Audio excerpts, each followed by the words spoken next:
അപ്പോൾ ഇതിപ്പോൾ രാത്രി ഒരു 10 മണിയൊക്കെ ആയി കാണും. ഞങ്ങളൊന്ന് പുറത്തോട്ട് ഇറങ്ങിയതാണ് കളിക്കാനായിട്ട്. എന്താണ് രാത്രിയൊക്കെ ഇറങ്ങുന്നല്ലേ? നമ്മുടെ നാട്ടിലാണെങ്കിൽ മുറ്റത്ത് പോലും ഒന്നും ഇറക്കൂലേ?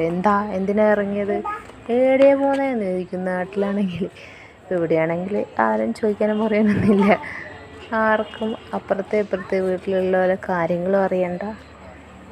അപ്പോൾ ഞാനിപ്പോൾ ഉള്ളത് ബാംഗ്ലൂരാണ്. ഞാനും മക്കളും കൂടി ഏട്ടൻ്റെ അടുത്തോട്ട് വന്നതാണ് കുറച്ച് ദിവസത്തേക്ക് ഒരു വെക്കേഷൻ ആഘോഷിക്കാൻ വേണ്ടി.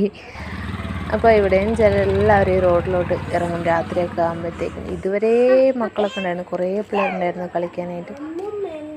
അപ്പോൾ ഇത്രയേ ഉള്ളൂ ഇന്ന് രാത്രിത്തെ വിശേഷം എന്ന് പറയാനായിട്ട്. ഞങ്ങൾ ചുമ്മാ ഒന്ന് ഇറങ്ങിയതാണ് റോഡിലോട്ട്. ഇവന് കുറച്ച് സമയം ഒന്ന് കളിക്കണമെന്ന് പറഞ്ഞു. അപ്പോൾ നമ്മുടെ നാട്ടിൽ ഇങ്ങനെയൊന്നും പറ്റില്ല രാത്രി. അതൊക്കെയാണ് ഞാനിവിടെ വരുമ്പോൾ എപ്പോഴും ഇങ്ങനെ ആലോചിക്കുന്നത്. അപ്പോൾ ഗുഡ് നൈറ്റ്.